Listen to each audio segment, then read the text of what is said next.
चलिए, यहाँ तक हो गया था हमारा श्वसन तंत्र, कल कंप्लीट हो गया था कॉकरोच का। आज हम पढ़ेंगे कॉकरोच का उत्सर्जन तंत्र। तो इसमें सबसे पहले हम देख रहे हैं उत्सर्जन तंत्र में लिखा है कॉकरोच में उत्सर्जन मुख्य रूप से मेल पीगियन नलिकाओं द्वारा होता है। तो ये याद रखना है, क्वेश्चन पूछा जाएगा कॉकरोच में उत्सर्जन किसके द्वारा होता है, तो याद रखना है मेल पीगियन नलिकाओं द्वारा कॉकरोच में उत्सर्जन होता है। कॉकरोच में शरीर की कोशिकाएं उत्सर्जी पदार्थ को पोटेशियम यूरेट के रूप में हीमोलिम्फ में मुक्त करती हैं। मेलपीगियन नलिकाएं हीमोलिम्फ के तरल से प्राप्त जल व CO2 से क्रिया कर यूरेट को यूरिक अम्ल में बदलती हैं। यूरिक अम्ल का यह घोल मूत्र कहलाता है। यूरिक अम्ल में से मध्यांतर में जल का अवशोषण कर इसे ठोस रबों में बदलकर मल के साथ उत्सर्जित किया जाता है। अतः कॉकरोच यूरिकोटैलिक होते हैं, क्योंकि ये यूरिक अम्ल का उत्सर्जन करते हैं, तो इसलिए इसको कॉकरोच को यूरिकोटैलिक कहते हैं। तो ये हमारा उत्सर्जन तंत्र है। इसके बाद आगे देखते हैं जनन तंत्र। इसमें किसी को कोई दिक्कत? आगे है जनन तंत्र। तो मुख्य रूप से क्वेश्चन पूछा जाएगा केंचुए में उत्सर्जन किसके द्वारा होता है, तो आंसर आएगा मेल पीगियन नलिकाओं द्वारा होता है। नेक्स्ट है जनन तंत्र, रिप्रोडक्टिव सिस्टम केंचुए कॉकरोच का। तो ये भी देख लेते हैं। ये कुछ केंचुए की तरह ये चार्ट है, इसको आपको याद रखना है। तो पहले नर जनन तंत्र में पहले नर जनन तंत्र देखेंगे, फिर मादा जनन तंत्र। तो लिखा है जैसे कि कॉकरोच एक लिंगी प्राणी है। नर कॉकरोच छोटा व मादा कॉकरोच थोड़ी बड़ी होती है। इसमें सबसे पहले हम नर जनन तंत्र देख रहे हैं, और नर जनन तंत्र में नर जननांग देख रहे हैं सबसे पहले। तो जैसा कि आपको चार्ट दिख रहा है, तो एक तरफ इसमें अंग के नाम लिखे हैं, संख्या लिखी है कितने होते हैं, पोजीशन लिखी है, स्थिति कहाँ पर होते हैं, और उनका कार्य लिखा है, जैसे कि हमने केंचुए में भी देखा था। तो इसमें सबसे पहले नर जनन अंग में पहला जनन अंग है वृषण। ये एक जोड़ी होते हैं। कहाँ होते हैं? 4 से 6 खंड तक होते हैं, फैले रहते हैं। इनका कार्य क्या है? शुक्राणु जनन का कार्य है। आगे लिखा है दूसरा जनन अंग है शुक्रवाहिनी या वासा डिफरेंस। ये भी एक जोड़ी होते हैं। तो कहाँ से कहाँ तक होते हैं? वृषण से लेकर 8वें खंड तक होते हैं। इनका मुख्य काम क्या है? शुक्राणु बहन का कार्य यह स्खलन नलिका में खुलती है। तो शुक्राणुओं को बहन करने का काम है, एक स्थान से दूसरे स्थान तक ले जाने का काम है, और ये स्खलन नलिका में जाके खुलती है शुक्रवाहिनी। तीसरा है स्खलन नलिका। स्खलन नलिका ये 8वें और 9वें खंड पर होती है। ये नरजनन छिद्र के द्वारा शरीर के बाहर खुलती है।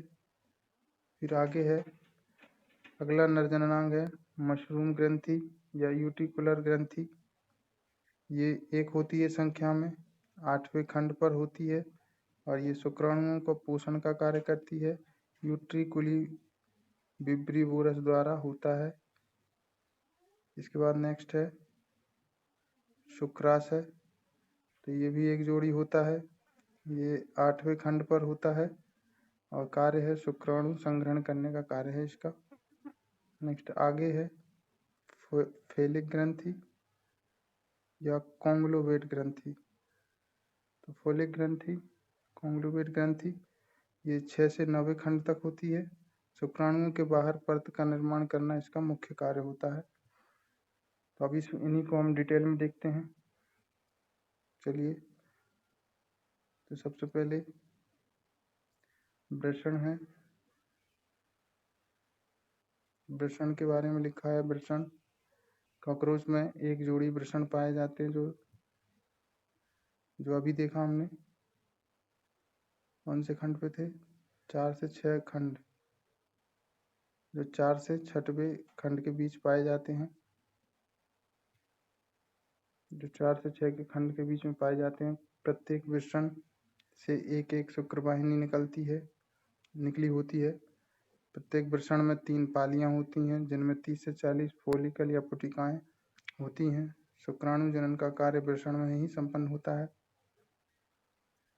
आगे नेक्स्ट है शुक्रवाहिनी या वासा डिफरेंस। प्रत्येक वृषण से एक नलिका निकलती है जिसे हम शुक्रवाहिनी कहते हैं। दोनों शुक्रवाहिनियां 8वें उदर खंड में आपस में मिल जाती हैं व स्खलन नलिका में खुल जाती हैं। इसके बाद नेक्स्ट है स्खलन नलिका एजुकुलेटरी डक्ट। यह शुक्रवाहिनियों के मिलन स्थान से पीछे बढ़कर शरीर के पश्च भाग पर 9वें खंड में पहुंचती है और दाएं फेलोमियर के पास नर जनन छिद्र के रूप में खुल जाती है। नेक्स्ट है मशरूम ग्रंथि या यूट्रिकुलेरिया।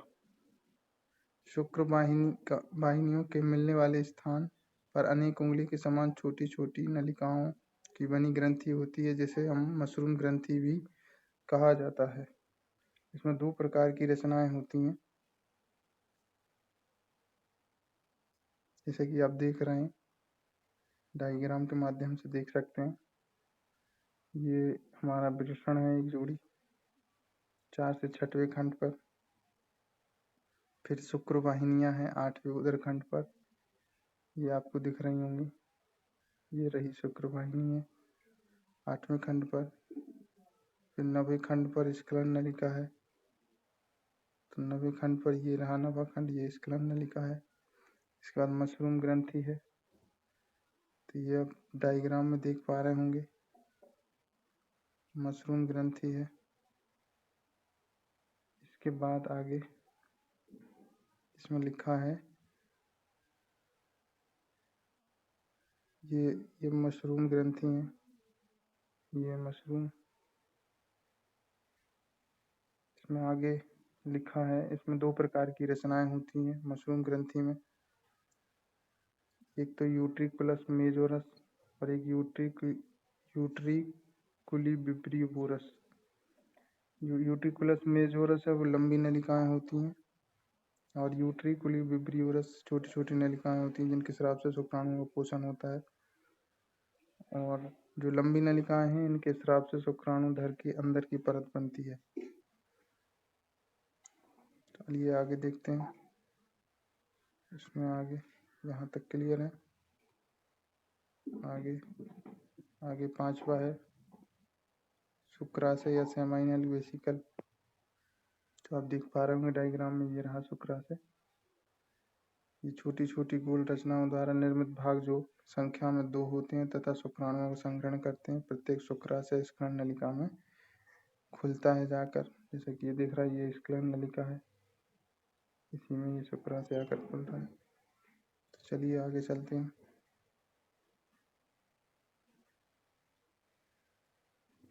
आगे देखते हैं। आगे है कॉन्ग्लोवेट ग्रंथि या फैलिक ग्रंथि। आप डायग्राम में जाके देख सकते हैं। और फिर है बाह्यजनन अंग गोनेफोफाइसिस। तो फैलिक ग्रंथि या कॉन्ग्लोवेट ग्रंथि आप देख पा रहे हैं डायग्राम में, ये रही फैलिक ग्रंथि, ये दिख रही है आपको, ये फैलिक ग्रंथि है। ठीक है, आगे चलते हैं, आगे देखते हैं। तो इसी को देखते हैं। 6वां नर जनन भाग है, जननांग है कॉन्ग्लोवेट ग्रंथि या फैलिक ग्रंथि। तो इसमें लिखा है ये फैलिक ग्रंथि 6 से 9वें खंड तक होती है। इसकी सक्रिय नली नर जनन छिद्र के पास खुलती है। इसके स्राव से शुक्राणु के बाहर त्रिस्तरीय परत का निर्माण होता है। इस प्रकार जो प्राप्त रचना है वो शुक्राणुधर या स्पर्मेटोफोर कहलाती है। नेक्स्ट और लास्ट नर जनन अंग है बाह्य जनन अंग, जिसको कि हम गायनेफोफाइसिस भी कहते हैं। कॉकरोच के बाह्य जनन अंग में फेलोमियर पाए जाते हैं, जैसे कि आप डायग्राम में देख सकते हैं। फेलोमियर काइटिन के बने काइटिन पर सेरल लोब आरी समान एक दांते नुमा संरचना होती है। बायां फेलोमियर दायां फेलोमियर जिसमें से एक टिटिलेटर नामक हुक निकलता है एवं एक स्यूडोपेनेसिस नामक छड़ निकलती है। तो ये बायां फेलोमियर और दायां फेलोमियर ये भी आपको दिखा देते हैं डायग्राम में, आप देख सकते हैं। एक मिनट, दायां फेलोमियर और बायां फेलोमियर ये आपको दिख पा रहे होंगे। ये बायां फेलोमियर है और ये दायां फेलोमियर है यहाँ पे। तो दायां फेलोमियर और ये बायां फेलोमियर और यहाँ से एक जो है संरचना निकलती है जिसको हम ट्रिटिलेटर बोलते हैं। ये जो आपको दिख रही है ये भाग, ये ट्रिटिलेटर, ये इसको ट्रिटिलेटर बोलते हैं। ठीक है, यहाँ तक क्लियर है। ठीक, अब हम आगे देख लेते हैं।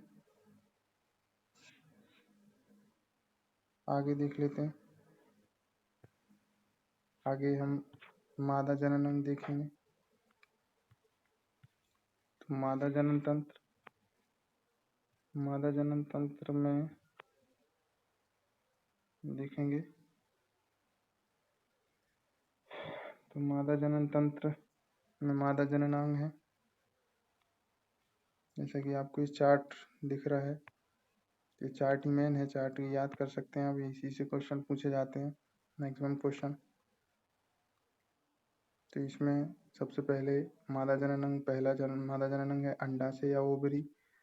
ये एक जोड़ी होता है और ये 2 से 7वें खंड पर पाए जाते हैं और इसका मुख्य कार्य है अंड जनन का कार्य है। दूसरे नंबर पर है अंडवाहिनी दूसरा मादा जननांग है। ये भी एक जोड़ी होता है और ये 7वें खंड पर देखने को मिलता है। इसका काम है अंडाणु बहन का अंडाणु को स्थानांतरित करने का कार्य है। इसके बाद नेक्स्ट है योनि या वेजाइना। ये संख्या में 1 होती हैं और 7 से 8वें खंड पर होती हैं। इनका मुख्य कार्य मादा जनन छिद्र के रूप में जनन कक्ष में खुलती हैं। इसके बाद नेक्स्ट मादा जननांग है जनन कक्ष। ये संख्या में 1 होता है, 7वें 8वें 9वें खंड पर होता है। इसका मुख्य काम निषेचन क्रिया करना है। इसके बाद नेक्स्ट है 5वां मादा जननांग है शुक्रधान। ये संख्या में 1 होता है और ये जनन कक्ष के शीर्ष पर मौजूद होता है और इसका काम है शुक्राणुओं को इकट्ठा करना या संग्रह करना। इसके बाद नेक्स्ट है कोलेटरल ग्रंथि। ये एक जोड़ी होती हैं और ये भी जनन कक्ष के शीर्ष पर ही होती हैं और इनका काम है स्त्रवण से अंडों के कवच का निर्माण होता है इनके स्त्रवण से।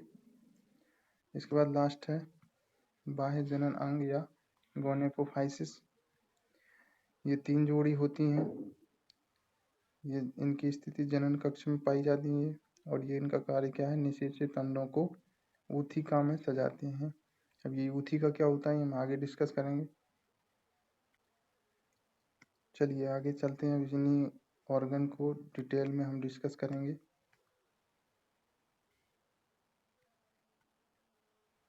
तो सबसे पहले हम देख रहे हैं अंडाशय या ओवरी। अंडाशय या ओवरी में लिखा है मादा में 1 जोड़ी अंडाशय होते हैं जो कि 2 से 7वें खंड तक होते हैं। तो 2 से 7वें खंड तक अंडाशय आप देख पा रहे होंगे डायग्राम में, ये रहे। 2 से 7 खंड तक फैले होते हैं, 2 से लेकर यहाँ तक होते हैं, 7वें खंड तक यहाँ तक। ठीक है, आगे लिखा है मादा में 1 जोड़ी अंडाशय होते हैं, 2 से 7वें खंड तक होते हैं। प्रत्येक अंडाशय 8 छोटी छोटी नलिकाओं में से बना होता है जिन्हें हम ओवेरियोल कहते हैं। ये ओवेरियोल कहते हैं, ये लिखा है ओवेरियल। ये सारी ये दिख रही हैं आपको 8 छोटी छोटी नलिकाएं, ये पतली पतली नलिकाएं हैं। इनको मिलाकर एक साथ ओवेरियोल्स बोलते हैं। ओवेरियोल में 3 भाग होते हैं, आप देख पा रहे हैं। तो इसमें पहला भाग है शीर्षस्थ भाग, टॉप वाला सिरा, मध्य मिडिल भाग, और एक होता है पिछला भाग। शीर्षस्थ भाग, इसको हम फिलामेंट भाग भी बोलते हैं क्योंकि ये तंतुओं के समान होता है ये वाला भाग। इसके बाद मध्य भाग होता है मणि का आधार तथा जर्मेनियम कहलाता है, इसको हम जर्मेनियम कहते हैं। जैसे कि आप देख पा रहे होंगे ये डायग्राम में आपको ये रहा, ये तंतु, ये फिलामेंट वाला पार्ट है और ये जर्मेनियम वाला भाग है, ये वाला बीच वाला। इसके बाद जो पिछला भाग है ये सबसे नीचे वाला, इसको हम बिटेलेरियल बोलते हैं, बिटेलेरियम। तो ये 3 भाग होते हैं, ये टॉप वाला तंतु, ये जर्मेनियम बीच वाला, और ये सबसे नीचे वाला बिटेलेरियम। ठीक है, तो ये 3 होते हैं। पिछला भाग यह चौड़ा होता है तथा बिटेलेरियम कहलाता है, यही लिखा है इसमें। आगे देख लेते हैं इसमें, यह चौड़ा तथा बिटेलेरियम कहलाता है। अंडाशय में अंडजन द्वारा अंडाणु का निर्माण होता है। अंडाणु अपनी परिपक्वता मैच्योरिटी के आधार पर ओविरियोल में जमा होते हैं। शीर्ष में अपरिपक्व इमेच्योर होते हैं व आधार पर परिपक्व अंड कोशिकाएं मिलती हैं। तो शीर्ष पे अपरिपक्व रहेंगे और आधार पर परिपक्व अंड कोशिकाएं मिलती हैं। प्रत्येक अंडाशय से अंडवाहिनियां निकलती हैं, जैसे कि आप देख पा रहे होंगे अंडाशय से ये साइड से अंडवाहिनियां निकल रही हैं। ठीक है, आगे चलते हैं। आगे लिखा है एक बार में 16 पर अंडाणु परिपक्व होते हैं। तो एक बार में कितने अंडाणु परिपक्व होते हैं? 16। ठीक है, इसके बाद नेक्स्ट मादा जननांग है अंडवाहिनी या ओविडक्ट तथा योनि और वेजाइना, एक साथ पढ़ रहे हैं दोनों। प्रत्येक अंडाशय से अंडवाहिनी निकलती है, जैसा कि आप डायग्राम में देख पा रहे हैं, जो 7वें खंड में पहुंचकर मिल जाती है। वह एक रचना बनाती है जिसे हम योनि कहते हैं। योनि मादा जनन छिद्र के रूप में 8वें स्टर्नम पर एक जनन कक्ष में खुलती है। देखिए डायग्राम में अंडवाहिनी जो होती है अंडाशय से निकलती है। तो जैसे कि 2 अंडाशय हैं, एक यहाँ से, यह देख पा रहे हैं आप अंडवाहिनी, ये है अंडवाहिनी, एक यहाँ से निकल रही है और एक यहाँ से निकल रही है। ये दोनों मिलकर यहाँ पर जुड़ रही हैं, यहाँ पर ज्वाइंट हो रही हैं, और ज्वाइंट वाले भाग को, जिसको हम संयुक्त वाहिनी या योनि कहते हैं। ठीक है, चलिए ठीक है। अब आगे लिखा है कोलेटरल ग्रंथि। ये एक जोड़ी होती हैं अतिशाखित ग्रंथियां हैं, एक जोड़ी, जो अपनी वाहिनियों द्वारा जनन कक्ष में खुलती हैं तथा इनके द्वारा स्रावित द्रव से अंडों के कवच का निर्माण होता है। तो कोलेटरल ग्रंथि से जो स्रावित द्रव होता है उससे अंडों के कवच का निर्माण होता है। देख पा रहे होंगे ये कोलेटरल ग्रंथि भी डायग्राम में आप देख सकते हैं, ये कोलेटरल ग्रंथि होती है, यहीं पे होती है। ये लिखा है बायां कोलेटरल, ये दाएं कोलेटरल ग्रंथि।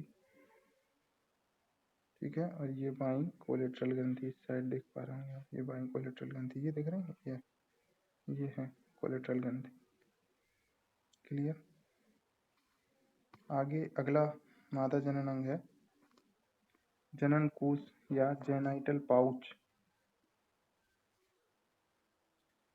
जनन कोश या जेनाइटल पाउच, गाइनेट्रियम। जनन कोश उदर के पश्च सिरे पर स्थित होता है। इसका निर्माण 7वीं 8वीं 9वीं स्टर्नम द्वारा होता है। 7वां स्टर्नम शीर्ष पर 2 भागों में चिरकर गाइनो वेस्कुलर प्लेटों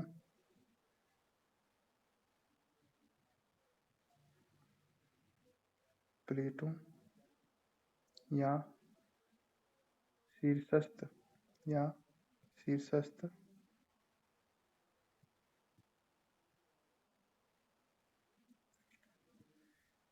शीर्षस्थ पालियों का निर्माण करता है। जननिक कोश को 2 कोष्ठों में विभक्त किया जा सकता है। आगे की ओर छोटा जननिक कोष्ठ जेनाइटल चैम्बर या पश्च बड़ा कोष्ठ वेस्टिकुलम होता है। ये भी आप डायग्राम में देख पा रहे होंगे। आगे है, ये आप देख पा रहे हैं, वेस्टिकुलम एंड जेनाइटल चैम्बर।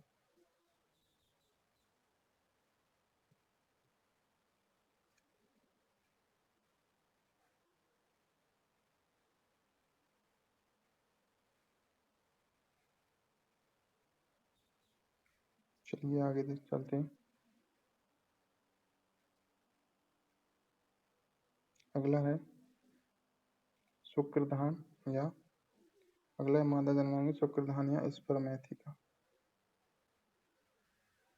कोलेट्रल ग्रंथि के पास में एक शुक्रधान उपस्थित होता है। जनन कक्ष में स्थित स्पर्मेथिका पेपिला में यह खुलता है। जनन युग मादा की स्पर्मेथिका मैथुन के समय नर द्वारा प्राप्त शुक्राणुओं को इकट्ठा करती है। तो इसका मुख्य काम है शुक्राणुओं को इकट्ठा करना मैथुन के समय नर के द्वारा जो प्राप्त होते हैं। और आखिरी मादा जननांग है, मादा की बाह्य जननांग, जिसको हम गोनेपोफाइसिस भी बोलते हैं। ये कहाँ पे, इसमें लिखा है मादा में जनन छिद्र के चारों ओर एक प्लेट पाई जाती है जिसे वॉल्वुलर प्लेट कहा जाता है। मादा में जेनाइटल चैम्बर में काइटिन से निर्मित 3 जोड़ी गाइनेपोफाइसिस पाए जाते हैं। इन्हें हम ओविपोजिटर प्रभृत कहते हैं। ये निषेचित अंडों को ऊथिका में सजाते हैं। ठीक है, तो गोनेपोफाइसिस और शुक्रधान।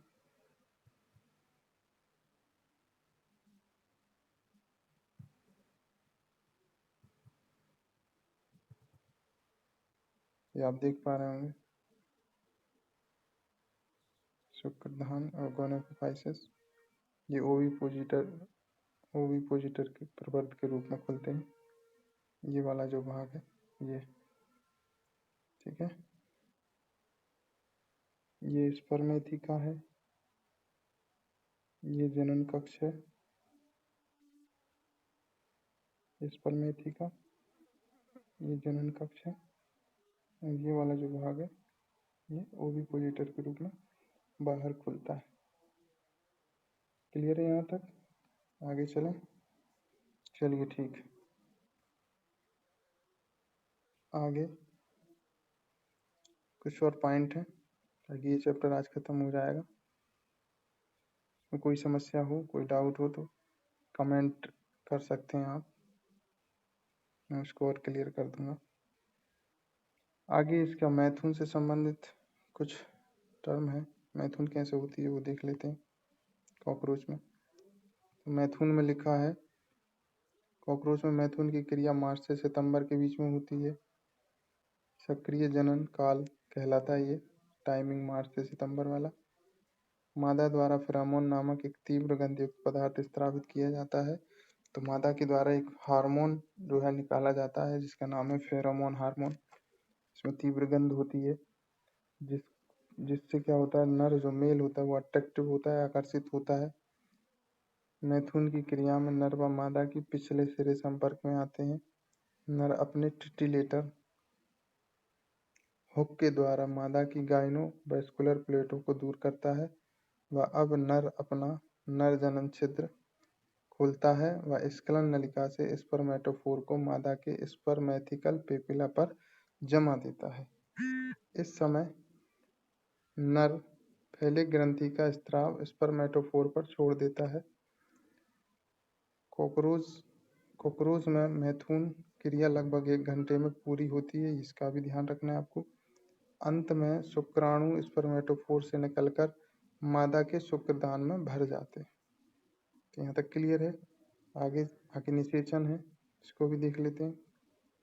निषेचन में मादा में प्रत्येक ओवेरियोल से एक एक अंडा आता है व अंडे जेनाइटल चैम्बर में या जेनेटल चैम्बर में आकर 8-8 की 2 कतारों में जम जाते हैं। तो ये कुछ इस टाइप से 8-8 की 2 कतारों में जो है जम जाते हैं। इसी बीच शुक्राणु शुक्रधान से पहुंचकर इन अंडों का निषेचन करते हैं। अब दाहिनी कोलेट्रल ग्रंथि द्वारा स्रावित पदार्थ हाइड्रोक्सीफिनॉल व बाईं कोलेट्रल ग्रंथि से स्रावित दूधिया प्रोटीन मिलकर स्क्लीरोप्रोटीन नामक कवच बनाते हैं जो तो दोनों कतारों पर चढ़ जाते हैं। ठीक है, आगे चलते हैं। आगे है इस प्रकार 16 अंडों से, ये है तुम्हारा, ये मैं ऊथिका के बारे में बताना चाह रहा था। इस प्रकार जो 16 अंडों से निर्मित 8-8 की दो लाइन थी, तो निर्मित जो रचना होती है उसको हम ऊथिका कहते हैं। कुल मिला के जो जिसमें वो अंडे सजे होते हैं, रखे होते हैं, उसको हम ऊथिका बोलते हैं। उसमें 16 अंडे होते हैं। क्वेश्चन भी पूछा गया, 2 कतारों में होते हैं। कॉकरोच में अंड कवच का निर्माण 24 घंटे में पूरा होता है। कॉकरोच का भ्रूणीय विकास 5 से 12 सप्ताह में पूरा होता है। इसके बाद अंडा फट जाता है, वह अंडे से निम्फ जो है बाहर निकलता है। चलिए आगे देख लेते हैं। इसमें आगे लिखा है कॉकरोच में निम्फ अवस्था 2 साल तक रहती है। निम्फ में से 10 से 12 बार निर्मोचन या मोल्टिंग द्वारा वयस्क बन जाता है या वयस्क का निर्माण होता है। कॉकरोच का जो जीवन काल है वो लाइफ साइकिल 2 से 3 वर्ष का होता है। इसके बाद कॉकरोच का अंडा केंद्र पीतकी या सेंट्रोलेसिथल होता है। एक ऊथिका से 16 निम्ब का निर्माण होता है। ये भी आपको याद रखना है, एक ऊथिका से 16 निम्ब का निर्माण होता है, क्योंकि 16 अंडे होते हैं। इसके बाद मादा अपने जीवन काल में 15 से 40 ऊथिका बनाती है। ये भी आपको याद रखना है। इसके बाद कॉकरोच में कायांतरण का प्रकार पारोमेटाबोला या अपूर्ण कायांतरण होता है। ये तो हम पहले भी देख चुके हैं। नेक्स्ट है पेरिप्लेनेटा में गुणसूत्रों की संख्या 2n = 34 होती है, 34 होती है 2n बराबर। इसके बाद बिलाटा की अगर हम बात करें तो बिलाटा में गुणसूत्रों की संख्या 2n बराबर 48 48 होती है। इसके बाद लास्ट पॉइंट है कॉकरोच में स्यूडोपेनिस दोनों सदस्यों के मध्य बंधन बनाने का कार्य करता है। तो इस प्रकार हमारा जो कॉकरोच था ये कंप्लीट हो गया है। इससे संबंधित कोई प्रॉब्लम हो तो आप मुझे कमेंट बॉक्स में कमेंट कर सकते हैं, मैं आपको इसका जवाब दे दूँगा। ये डायग्राम है एक और, इसमें आपको स्पष्टली दिख रही हैं सारी चीज़ें, आप इसमें भी समझ सकते हैं। थोड़ा बहुत इसको भी बता देता हूँ। जैसे लिखा वृषण लिखे हैं, ये वृषण आप देख पा रहे हैं। फिर ये हमारा शुक्र वाहिनी है 6वें 7वें खंड पे। फिर 7वें खंड पे फैलिक ग्रंथि आप देख पा रहे हैं। तो ये वृषण, ये शुक्र वाहिनी, फैलिक ग्रंथि आप इसमें डायग्राम से देख पा रहे होंगे। यूटिकुलस मेजोरस है। फिर ये यूटिकुली पिपरीवोरस से मशरूम ग्रंथि है। ये रहे हमारे शुक्राशय हैं, ये आप देख पा रहे होंगे, ये शुक्राशय है। ये स्खलन नलिका उसके जस्ट नीचे, फिर उसके जस्ट नीचे ये दायां फेलोमियर है, और ये हमारा बायां फेलोमियर है। और ये हमारी एक संरचना, ये स्यूडोपेनिस है, और ये साइड से एक उपांग निकल रहा है, टिटिलेटर है, और ये हमारा नर जनन क्षेत्र है। ठीक है, इस प्रकार इसको भी आप देख सकते हैं। चलिए, तो ये हमारा टॉपिक फिनिश हुआ। आगे नेक्स्ट इंसेक्ट पढ़ेंगे। चलिए, धन्यवाद।